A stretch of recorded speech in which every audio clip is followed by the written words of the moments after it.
Dr. Keiko Tanaka walked into the massive lecture hall and headed straight to the back row. She always sat there. In 3 years at the Galactic Academy, she had learned one important rule: stay quiet, stay invisible, stay alive. The lecture hall was filling up with students from 70 different alien species. There were the Vexari beings made of living crystal who thought they knew everything. There were the Moldari with their 4 arms, who could solve math problems faster than computers. There were the Korvathi warriors, the Polinary diplomats, and dozens of other species that Keiko still couldn't name. And then there was her, the only human in a university of 40,000 students. Keiko pulled out her tablet and kept her eyes down. She had learned not to make eye contact. 3 years ago, when she first arrived, she had been excited. She was the first human to earn a spot at the academy through the provisional program. Her test scores were perfect. Her research was groundbreaking. She thought she would finally be treated as an equal.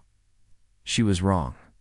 Move, developmental, a Vexari student said on her first day, pushing past her. That word developmental became her label. It meant primitive. It meant inferior. It meant she didn't belong. The other students didn't hit her or threaten her. They just ignored her. When she raised her hand in class, professors looked right through her. When she tried to join study groups, aliens found reasons to be busy. When she submitted papers, they were graded harder than anyone else's. So Keiko stopped trying to be seen. She attended lectures, completed her work, and disappeared into the background. It was easier that way. Professor Genital entered the hall, and the chatter died down. He was an Archon, one of the oldest and wisest species in the galaxy. His 6 eyes scanned the room as his translation device hummed to life. Today we discuss the impossible, he announced, his voice echoing through the hall. The 3-body quantum entanglement paradox. Students leaned forward. This was legendary. For 300 years, the brightest minds in the galaxy had tried to solve this problem. If someone could figure it out, interstellar teleportation would become reality. Ships wouldn't need to travel for months between stars. People and cargo could move instantly across the galaxy. Professor Genital projected the problem onto the holographic screens floating throughout the hall. Mathematical equations filled the air, twisting and turning in 3 dimensions. This is a thought exercise, the professor continued. I don't expect solutions. I expect you to understand why this problem has defeated generations of geniuses. Around Keiko, students began discussing the problem in loud voices. The Vexari were already claiming they could solve it given enough time. The Moldari were arguing about which mathematical approach was best. Everyone was confident, arrogant, sure of their superior intelligence. Keiko stared at the equations floating in front of her. She had seen this problem before. 2 years ago, she had been unable to sleep one night and started playing with the mathematics just to pass the time. She wasn't trying to solve it. She was just ... exploring. That's when she noticed something. The problem wasn't impossible. Everyone was just approaching it wrong. All the galaxy species used pure logic and computation. They treated mathematics like a machine. Input, process, output. But Keiko's human brain didn't work that way. She saw patterns that weren't quite logical. She made intuitive leaps that didn't follow strict rules. She felt the mathematics as much as she calculated it. Over 2 years. Working alone in her tiny room, she had developed something new. A mathematical framework that combined human intuition with alien precision. It was messy and weird, and didn't follow the traditional rules, but it worked. Keiko looked at the problem on the screen. Her fingers moved across her tablet, almost without thinking. She translated her 2 years of secret work into the formal language the Academy would understand. It took her 40 minutes. When she finished, she stared at the screen. Should she submit it? What if she was wrong? What if they accused her of cheating? What if they finally noticed her, but only to mock her? Her finger hovered over the submit button. Then she thought about her mother, back on Earth. Her mother who had sold everything to pay for Keiko's education, who believed that humans could stand equal with any species in the galaxy, who told Keiko that being different wasn't being inferior. Keiko pressed submit. The solution uploaded to the student portal anonymously. identified only by her student number, 7749. Alpha. She closed her tablet and left the lecture hall. No one noticed. 3 days later, Keiko walked into the same lecture hall for the next class. But something was wrong. Students were crowded around the entrance, talking in excited voices. The hall was packed, not just with students from this class, but with others who had heard something interesting was happening. Keiko squeezed through the crowd to her usual seat in the back. On the main screen, she saw her solution displayed for everyone to see. Her heart stopped. Professor Genital stood at the podium, his 6 eyes bright with excitement. Silence, he commanded. I have an announcement that will change galactic history. The room went completely quiet. 3 days ago, a student submitted a solution to the 3-body quantum entanglement paradox through our student portal. I thought it was a joke, prank, but I sent it to our quantum computers for verification. He paused, letting the tension build. The solution is correct. More than correct, it's brilliant. It uses a mathematical framework I've never seen before. It shouldn't work according to traditional theory, but it does. The computers have verified it 17 times. This student has just solved a 300-year-old problem that the greatest minds in the galaxy couldn't crack. The lecture hall exploded.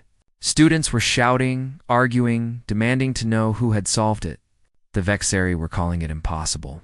The Moldari were claiming it must be one of their species. Professor Genital raised his hand for silence. The solution was submitted anonymously. Student number 7749 Alpha. Whoever you are, wherever you are sitting right now, please identify yourself.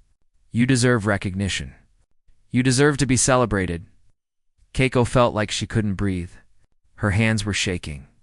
Every student in the hall was looking around, trying to figure out who the genius was. Some were already claiming it was them. Others were accusing their rivals. Not one single alien looked at the human girl in the back row. She could speak up right now. She could stand and claim her work. But 3 years of being invisible, 3 years of being dismissed, 3 years of being called developmental held her frozen in her seat. Come now, Professor, Genital said, scanning the crowd with his 6 eyes. Don't be modest. This is the greatest achievement any student has accomplished in this academy's 1,000-year history. I need to know who you are. I need to understand how you think. Silence stretched on. Keiko's heart pounded so hard she thought everyone could hear it. Finally, one of the Vexari students stood up. I am 774 and an Alpha, he lied, his crystalline body shimmering with false confidence. Before anyone could respond, a Moldari student jumped up. No, I am T. S. Joe. Alpha. Then another. And another. Within seconds, 20 students were claiming credit for Keiko's work. Professor. Genital stared at the crowd of students, all claiming to be the genius who solved the impossible problem. His expression was unreadable, but Keiko could sense his disappointment. Enough, he commanded. The lecture hall fell silent. This is embarrassing. 20 of you cannot all be 7749. Alpha. The real solver knows details that aren't in the final submission. They know the journey they took to reach the answer. He touched his datapad. I am forwarding this matter to the Dean. Over the next week, each of you who claimed credit will be called in for individual interviews.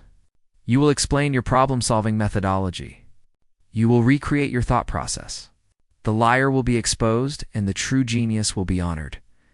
The false claimants shifted nervously in their seats. Keiko felt a tiny bit of relief. At least her work wouldn't be stolen. But she still couldn't bring herself to speak up. Over the next week, Keiko watched the drama unfold from her invisible position. One by one, the claimants were called to Professor Genetali's office. One by one, they were exposed as frauds. The Vexari student who claimed credit first couldn't explain the intuitive leaps in the solution. The Moldari students could only offer traditional approaches that didn't match the submitted work by the end of the week. All 20 had been eliminated. The academy was in an uproar. Keiko's roommate, Sylveth, a kind Polinari with gentle silver skin, noticed that Keiko wasn't sleeping well. Are you okay? She asked one night. You seem stressed? I'm fine, Keiko led. Sylvith was one of the few aliens who treated her like a person, but even she couldn't know the truth. Not yet. Meanwhile, the Academy's elite students were growing angry. The Vexari held emergency meetings, convinced that one of their species must have solved it, but was too humble to come forward. The Moldari conducted their own investigation. Certain the solution bore their mathematical signature, a radical group began forming. They called themselves the Coalition for Academic Integrity. Their message spread through the student networks. The solution was fake. No one could solve what their superior species couldn't. Someone had hacked the quantum computers. The results were fraudulent. This is an attack on everything our academy stands for. Their leader, a Korvathi named Dexamor, announced in the common area. Someone is making fools of us all. When we find them, they should be expelled, arrested, made an example of. Keiko walked past the crowd, her head down, invisible as always. But inside, she was burning with anger. Her life's work, her greatest achievement, was being called a fraud by people who couldn't solve the problem themselves. Professor Genital wasn't giving up. He analyzed the solution more deeply, looking for clues. In his next lecture, he shared his findings. The mathematics in this solution are extraordinary, he explained. They don't follow traditional pathways. Instead of pure logic, they use pattern recognition. Instead of linear progression, they make intuitive leaps. The solver sees connections that our computational methods miss. A Vexari student raised a crystalline appendage. Pattern recognition and intuition are primitive thinking methods. How could they succeed where pure logic failed? Professor Genital's eyes gleamed. That's the question, isn't it? Perhaps pure logic has limitations we never considered. Perhaps there are problems that require a different kind of intelligence. The class erupted in angry debate. The idea that their perfect logical minds might have limitations was offensive to most species. They had spent thousands of years believing that rationality and computation were the highest forms of intelligence. 3 weeks after the solution was submitted, the dean called a mandatory assembly. Every student, every professor, every administrator had to attend. The grand amphitheater, which could hold 15,000 beings, was completely full. Keiko sat in the highest, most remote section. From there, she could see everything but remain unseen. Dean Vermath, a towering insectoid with compound eyes that could track hundreds of targets at once, took the stage. His voice boomed through the translation systems. We are here to resolve the matter of student 7749 Alpha. For 3 weeks, this individual has remained silent while the Academy tears itself apart. I have consulted with the Council of Chancellors. They have given me authority to make a final decree.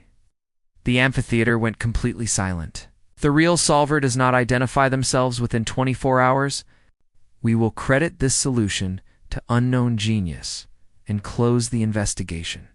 The solver will lose all rights to recognition, to awards, to the quantum teleportation research that will now begin. They will have given away the greatest discovery of the century for nothing. Keiko felt like she'd been punched in the stomach. 24 hours. After that, her work would belong to everyone and no one. However, Dean Vermath continued, if the solver comes forward in this time period, they will be properly credited. They will be given full honors. They will lead the research team that develops this technology. This is their last chance to claim what is rightfully theirs. As students filed out of the amphitheater, Keiko heard the conversations around her, probably a Vexari, too scared to admit. It may be a Moldari who doesn't want the attention, could be one of the Archon professors testing us. One voice suggested it might be a human. The thought didn't even occur to them. That night, Keiko couldn't sleep. She paced her tiny room in the human quarter, a forgotten wing of the academy where the few dozen human students lived in converted storage facilities. Sylvith knocked on her door. Keiko, can I come in? Keiko let her in. The Polinari sat on the edge of the bed, her silver skin reflecting the dim lights. You're going to think I'm crazy, Sylvith said softly. But I have to ask. That solution everyone's talking about. The way Professor Genital describes the thinking process, the intuitive leaps, the pattern recognition. It sounds like how you solve problems in our study sessions. Keiko's breath caught. Sylveth, I'm not accusing you, her roommate said quickly. I've watched you for 3 years. You're brilliant. More brilliant than most students here, but you hide it because they treat you terribly. If you were the one who solved this, I would understand why you're scared to say so. Keiko sat down heavily. For the first time in 3 years, tears filled her eyes. It was me, she whispered. I solved it. 2 years of work, and now they're calling it fake. They're saying whoever did it should be punished. And not one person in that entire amphitheater thinks a human could be smart enough. Sylveth wrapped her arms around Keiko, then proved them wrong. You have 24 hours. Show them that humans deserve to be here. They'll destroy me, Keiko said. You know how they treat humans. If I claim credit for something this important, they won't celebrate me. They'll tear me apart, looking for proof I cheated. Maybe, Sylveth agreed. But what happens if you stay silent? You lose your work. You prove them right, that humans aren't worth noticing. And you spend the rest of your life wondering what could have been. Keiko looked at the clock on her wall. 23 hours and 40 minutes remained. She had to make a choice. Keiko didn't sleep. She spent the night in the human quarter's small library, surrounded by Earth books her mother had sent her. Books about people who changed history. People who stood up when it was dangerous. People who chose courage over safety at dawn. She made her decision. She put on her academy uniform, the one she'd kept perfectly clean for 3 years even though no one ever looked at her. She braided her hair the way her mother taught her. She looked at herself in the mirror and barely recognized the determined woman staring back. I am Dr. Keiko Tanaka, she said to her reflection. I earned my place here. I solved the impossible. And today, they're going to see me. Sylveth was waiting outside her door. You're doing it? Keiko nodded. I'm doing it. Then I'm coming with you. Sylveth smiled. Someone needs to make sure you actually walk into that amphitheater and don't chicken out at the last second. Together, they headed toward the grand amphitheater. Word had spread that this was the deadline. Thousands of students were gathering to see. If the mystery genius would finally reveal themselves, the amphitheater was even more crowded than before. Every seat was full. Students stood in the aisles. Professors lined the walls. In the VIP section, Keiko could see members of the Council of Chancellors, representing dozens of species from across the galaxy. She and Sylveth found spots in the highest section, far from the stage. Keiko's hands were shaking. Her heart pounded so hard it hurt. Don Vermoth took the stage exactly on time.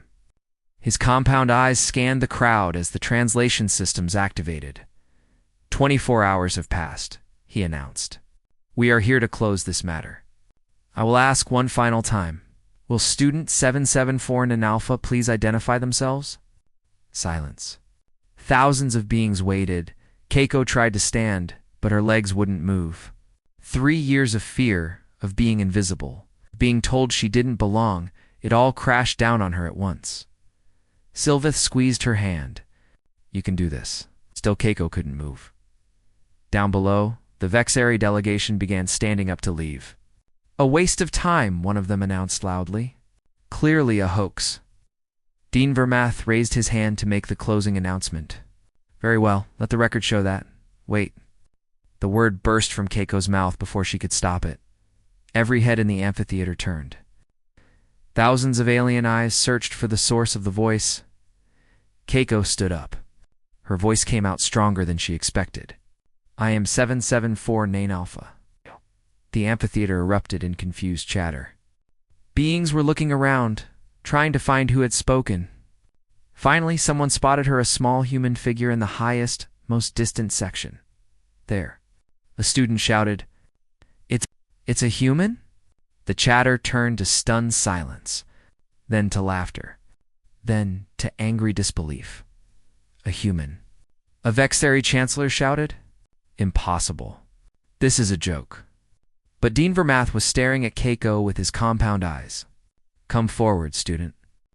Let us see you. Keiko began the long walk down the amphitheater steps. Each step felt like walking through deep water. She could feel thousands of eyes on her compound eyes, thermal eyes, electromagnetic sensors, crystal matrices. Every species had their own way of seeing, and all of them were focused on her. The walk took forever. Students whispered as she passed. Some laughed. Some looked angry. Some looked confused.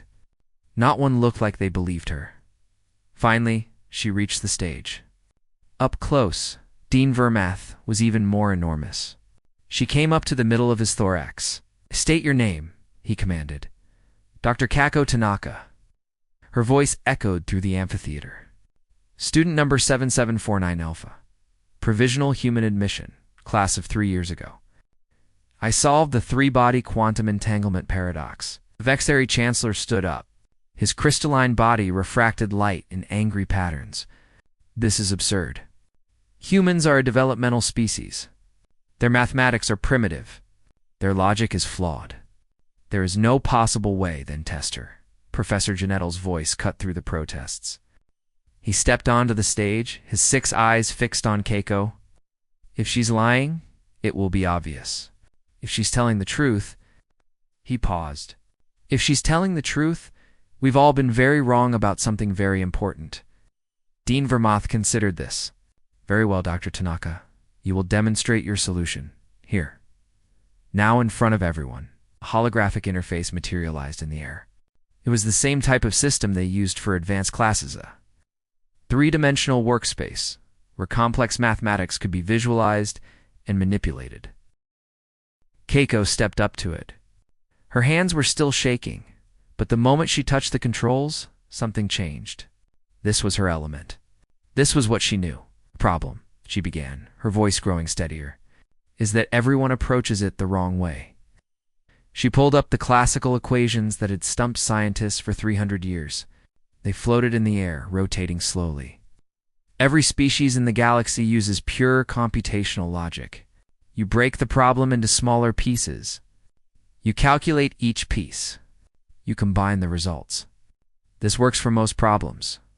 She manipulated the equations, showing how traditional approaches led to dead ends and paradoxes.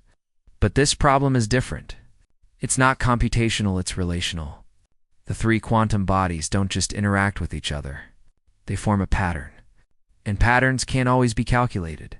Sometimes they have to be felt. Felt. A Moldari professor scoffed. "Mathematics isn't about feelings, isn't it?" Keiko turned to face the crowd. "Humans evolved differently than you. We didn't develop perfect logic or flawless memory. We developed pattern recognition. We survived by seeing connections that weren't obvious, by making intuitive leaps, by feeling when something was right, even if we couldn't prove why." She turned back to the holographic interface. Her hands moved quickly now, building her solution layer by layer. "I started by stopping trying to calculate the solution. Instead, I looked for the pattern. I let my mind make connections that weren't strictly logical. And then," she stepped back. "The complete solution floated in the air, beautiful and complex and completely correct. Then I translated that intuition into mathematics that your computers could verify. Human creativity plus alien precision. That's how it works." The amphitheater was completely silent. Every being was staring at the holographic equations. Professor Genital approached the display, his 6 eyes examining every detail. "She's right," he said quietly. "This is exactly how the solution was constructed. The pattern recognition, the intuitive leaps, the translation into formal mathematics. I can see the entire journey she took." He turned to face the crowd. "She's telling the truth. This human solved a 300-year-old problem that none of our species could crack." The silence broke, but it wasn't applause. It was chaos. It's impossible. She must have stolen it. A human could never. This is a fraud. Check her tablet for hidden computers. She's working with someone else. Voices overlapped, angry and disbelieving. Keiko stood on the stage, watching 3 years of fear become reality. They didn't believe her. Even with proof, they refused to accept that a human could be this intelligent. Dean Vermath's voice boomed out. Silence. The amphitheater quieted, but the anger remained. This matter requires investigation, the dean announced. Dr. Tanaka, you will remain on campus under observation. We will conduct a full review of your work, your records, and your methods. If you are found to have cheated in any way, you will be expelled and face criminal charges. Keiko lifted her chin. I understand. I welcome your investigation. I have nothing to hide. As security escorts led her off the stage, she caught Professor Genital SI. He gave her a small nod of respect, acknowledgement, and something else. Hope, maybe. But as Keiko left the amphitheater, she heard the angry voices rising again behind her. This wasn't over. In some ways, it was just beginning. The investigation began immediately. For 3 days, Keiko was questioned by professors, administrators, and computer specialists. They examined every calculation she'd ever submitted. They reviewed every test she'd taken. They searched her room, her tablet, her personal files. They found nothing wrong. Because there was nothing wrong to find, but the academy was splitting apart. Professor Genital and several progressive faculty members defended Keiko publicly. They published papers analyzing her solution, explaining how human cognitive processes could reach conclusions that pure logic couldn't. They called it a paradigm shift in understanding intelligence itself, but they were a minority. The majority of faculty and students reacted with anger and wounded pride. The Vexari submitted a formal complaint demanding that all human admissions be reviewed. The Moldari Academic Council issued a statement calling Keiko's success statistically impossible without assistance from a superior species. Protests erupted across campus. Students carried signs reading "Defend Academic Standards" and "No Special Treatment." They claimed that accepting Keiko's achievement would lower the Academy's prestige. Keiko tried to attend her normal classes, but it was impossible. Students blocked her path. They shouted insults. They demanded she confess to cheating. Professors either ignored her or openly questioned her in front of everyone. One professor, Korvathi named Greshenok, stopped his entire lecture to address her.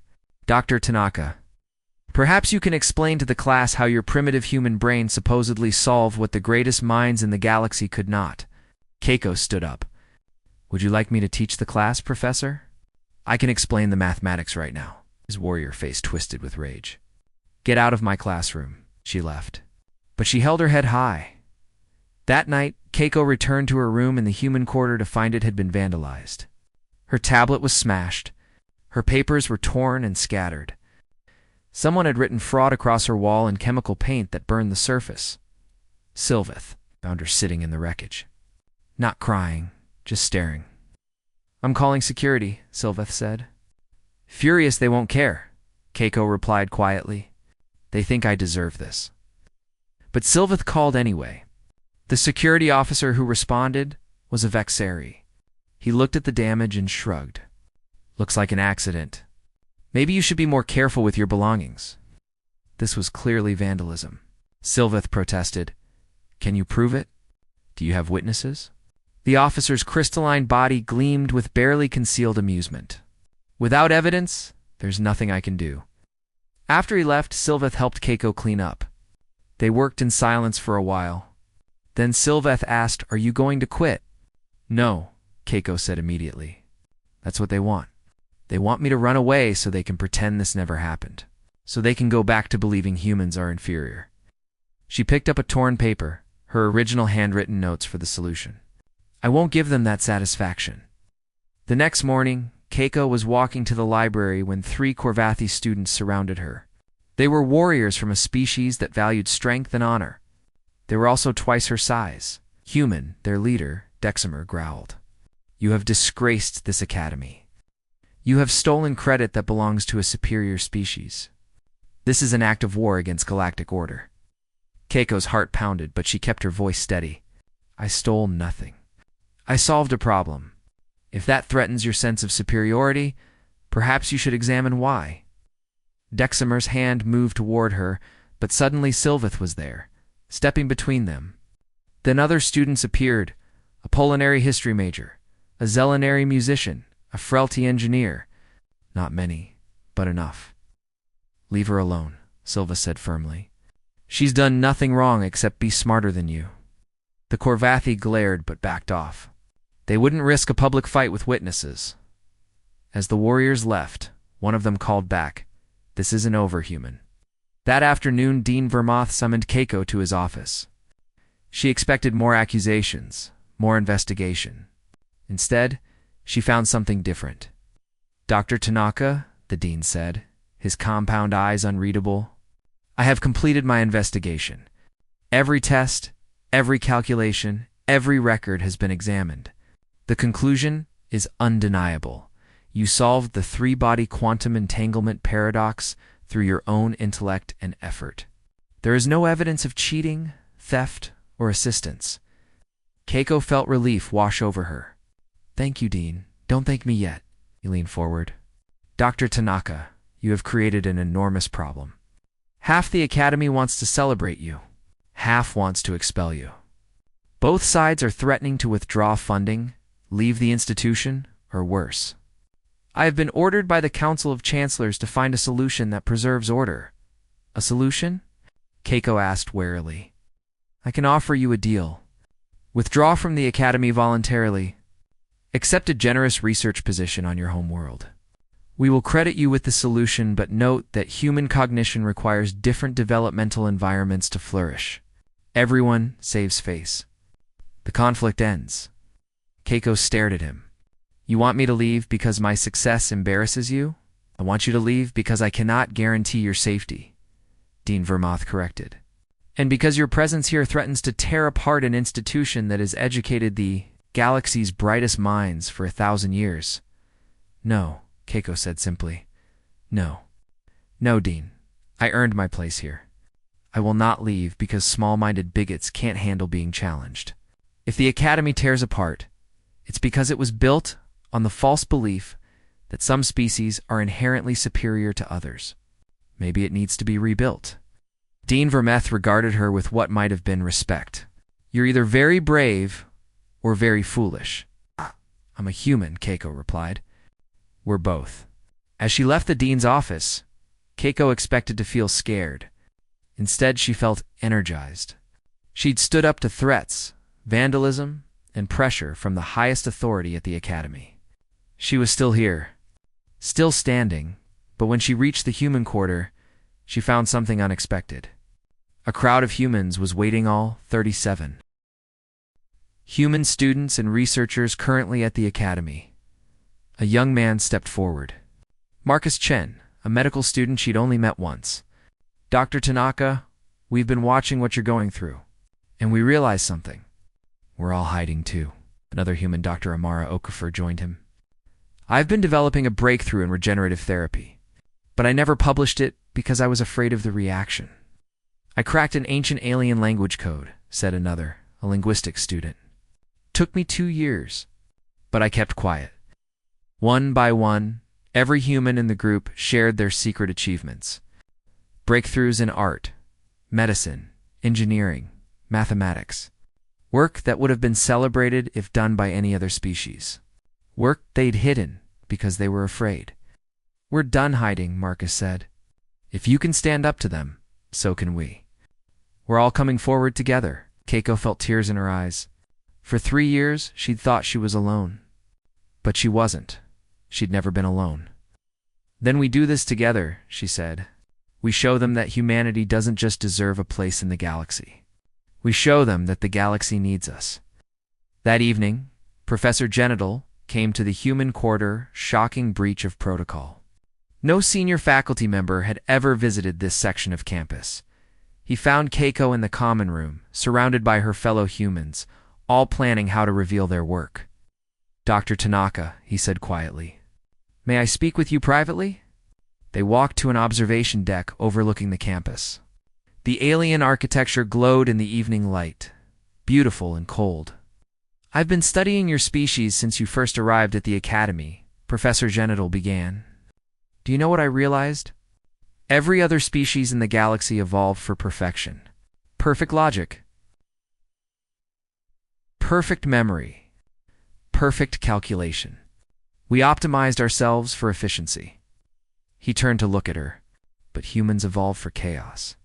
Your world was violent, unpredictable, dangerous. You didn't develop perfect minds. You developed flexible minds. You see patterns we can't see. You make leaps we can't make. You create solutions that our logic says shouldn't work. But why are you telling me this? Keiko asked. 'Cause the galaxy is changing, Dr. Tanaka. We face problems now that pure logic cannot solve. Climate collapses on 12 worlds. A biological plague that resists all our science. Technologies that our mathematics say are impossible, but we need anyway. He paused. The question isn't whether humanity deserves a place among us. The question is whether we can survive what's coming without you. Keiko looked out at the academy, at the species who had dismissed her, threatened her, tried to break her. Then they better get used to us, she said. Because we're not going anywhere? The Galactic Council called an emergency session. Representatives from 200 species assembled in the High Chamber, a space so vast it could hold 50,000 beings. This was where galactic law was made, where wars were prevented or declared, where the fate of entire civilizations was decided. And now, it would decide the fate of humanity. Keiko stood on the testimony platform with the 37 other humans from the Academy. They had all demanded to be present. Whatever happened, they would face it together. The gallery was full. News of the human question had spread across the galaxy. Some species sent delegations to support humanity. Most came to oppose. Chancellor Mextos of the Vexari opened the proceedings. His crystalline body was massive, refracting light into geometric patterns of authority and power. We are here to address a matter that threatens the foundation of galactic civilization, he began. The human Dr. Keiko Tanaka has achieved what should have been impossible. This forces us to ask difficult questions about our assumptions, our systems, and our future. He turned to look directly at Keiko. Some call this achievement proof that humans deserve full status in our galactic community. Others call it evidence that humans represent chaos, unpredictability, and danger. We must decide what place, if any, do humans have among us. The prosecution began. A Moldari scientist presented statistical analysis showing that human success rates were impossible. Without external assistance or genetic manipulation, Korvathi General argued that human unpredictability made them a security threat. A Vexari philosopher claimed that accepting human intelligence would undermine 10,000 years of epistemological certainty.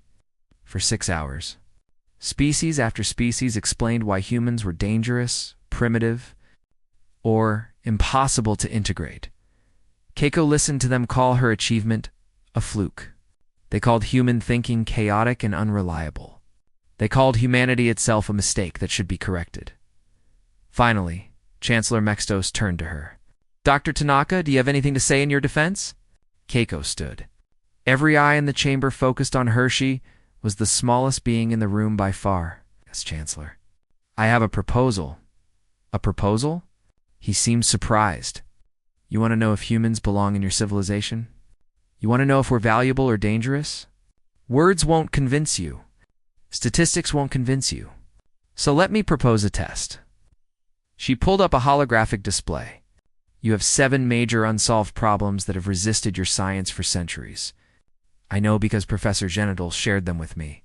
A biological plague on the Krelsian worlds. An engineering paradox in quantum shield technology. An agricultural collapse on Vector 7. A mathematical proof that would revolutionize faster than light travel. A materials science mystery. A medical crisis. And an environmental disaster. The chamber went silent. Give us 1 year, Keiko said. Let the humans at the Academy work on these problems. We'll collaborate with any species willing to work with us. At the end of 1 year, judge us by our results, not by your assumptions. Chancellor Mextos conferred with other council members.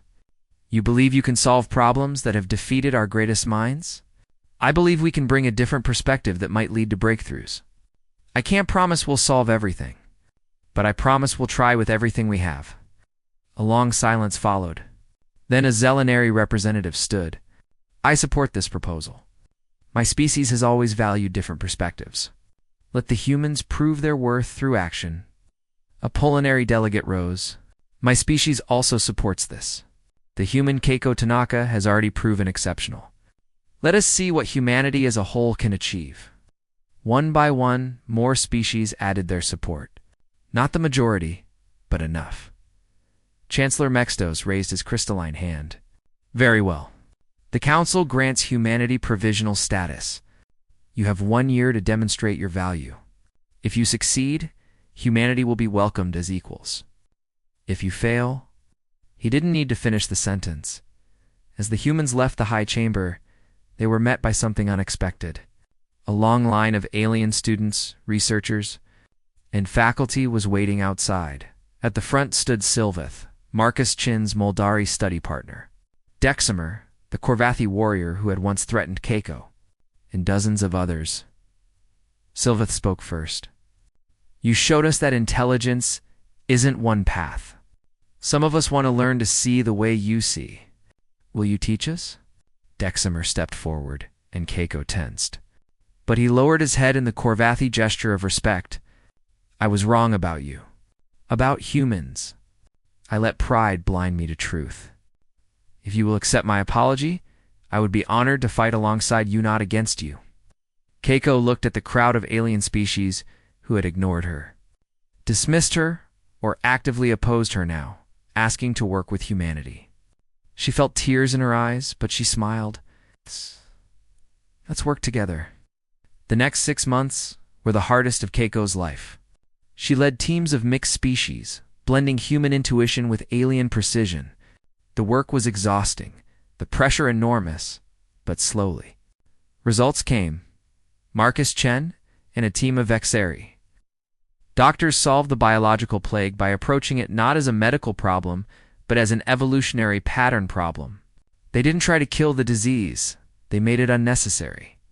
Dr. Amara Okafor's regenerative therapy, combined with Moldari's cellular engineering, created a breakthrough in treating injuries.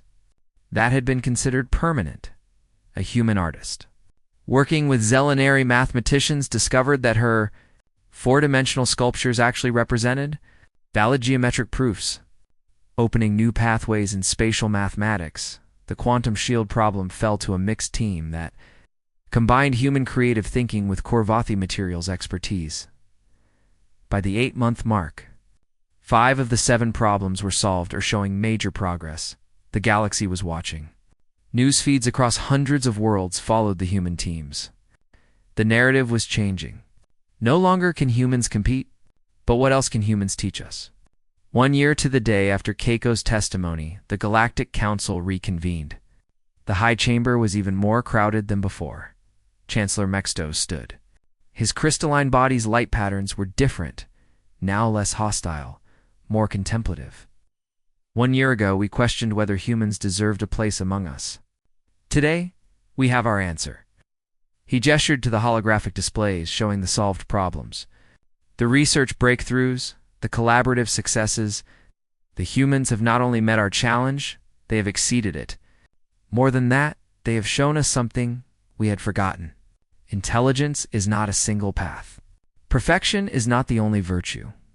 Sometimes chaos, creativity, and intuition can reach truths that pure logic cannot. He turned to Keiko. Dr. Tanaka, on behalf of the Galactic Council, I officially dub you.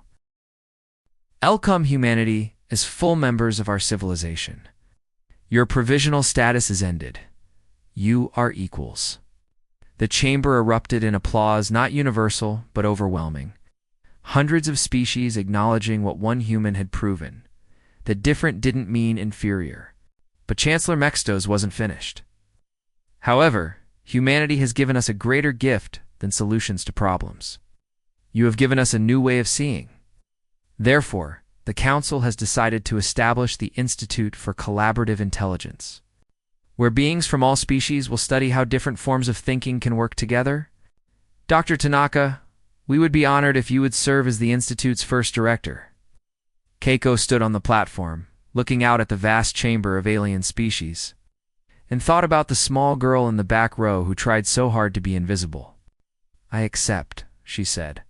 On one condition, the Institute welcomes everyone, from every species, regardless of their status or reputation, because genius can come from anywhere, even from places you're not looking.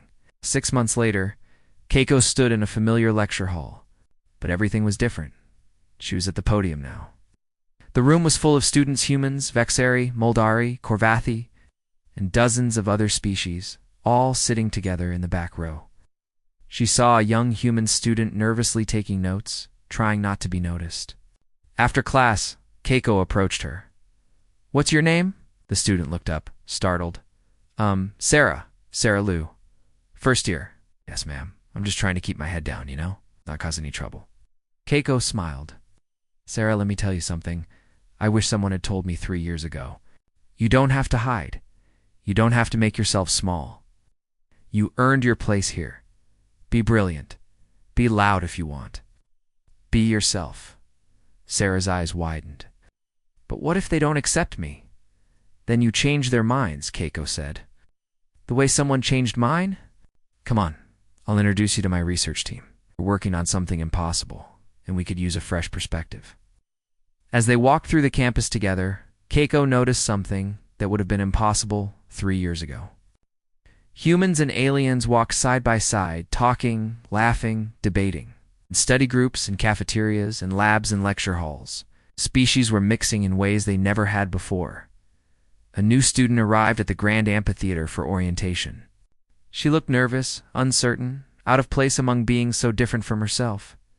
Dean Vermoth stood at the podium. His compound eyes swept across the crowd and found the human students scattered throughout, no longer relegated to the back, no longer invisible. He began his address. "Welcome to the Galactic Academy. Some of you may feel you don't belong here. Some of you may doubt your worth among such accomplished species. Let me tell you about a student who once sat where you sit now, a student who thought no one would observe her, who tried to stay invisible, who believed she had to hide her brilliance to survive." He paused, and every being in the amphitheater leaned forward. That student was Dr. Keiko Tanaka. She solved a 300-year-old problem that the galaxy's greatest minds couldn't crack. But more than that, she taught us that intelligence comes in many forms, that different perspectives aren't weaknesses, they're strengths, that humanity's place among the stars isn't provisional, it's essential. Dean Vermoth's voice grew stronger. "So to every student here, regardless of species or status, don't hide your brilliance. Don't make yourself invisible. Because you never know when your unique perspective will change everything. You never know when the solution we need will come from the place we least expect."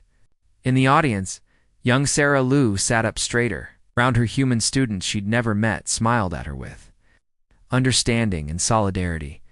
And somewhere in the Institute for Collaborative Intelligence, Dr. Keiko Tanaka was solving another impossible problem, leading another mixed species team, proving again and again that humanity didn't just deserve a seat at the table,